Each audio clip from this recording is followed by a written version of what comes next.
నమస్తే. Welcome to news wave. Tamil Nadu రాష్ట్రంలో మొన్న జరిగిన అసెంబ్లీ ఎన్నికల్లో సింగిల్ లార్జెస్ట్ పార్టీగా విజయ్ 108 సీట్లను కైవసం చేసుకోవడం జరిగిన విషయం అందరికీ తెలిసిందే. There are so many jackals and other animals in the forest, but there will be only one lion. And even if it is single, it will be the king of jungle. It is not only a description, but also a clear declaration. 118 వస్తే సింగిల్గా ఇప్పటికే ప్రమాణ స్వీకారం అనేది అయిపోయి ఉండే.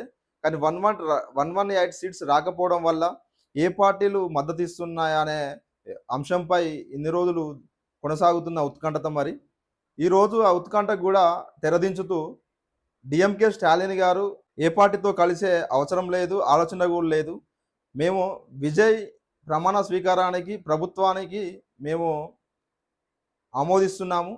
కాకపోతే గతంలో మేము అమలు చేస్తున్న పథకాలు ఏవైతే ఉన్నాయో ఈ సంక్షేమ పథకాలు, ఆ పథకాలు అనేవి పూర్తి స్థాయిలో పేద ప్రజలకు కంటిన్యూ చేయాలని, అదేవిధంగా విజయ్ మేనిఫెస్టోలో ఏ పథకాలు ప్రకటించడం జరిగిందో ఆ పథకాలు పూర్తి స్థాయిలో ప్రజలకు అందించాలని ఒక సూచన కూడా ఇవ్వడం జరిగింది.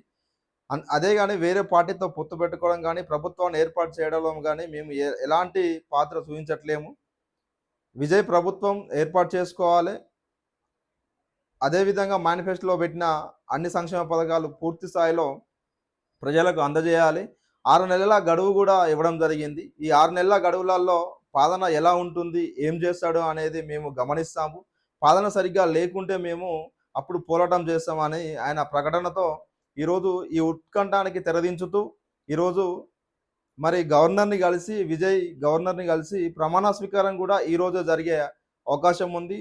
చూద్దాం మరి తమిళనాడు రాష్ట్రంలో ఇంకేం జరుగుతుంది అనేది. కానీ సింగిల్గా వచ్చి టీవీకే పార్టీని 2 సంవత్సరాల్లో స్థాపించి 108 స్థానాలను కైవసం చేసుకున్న ఘనత మాత్రం విజయ్కి దక్కుతుంది.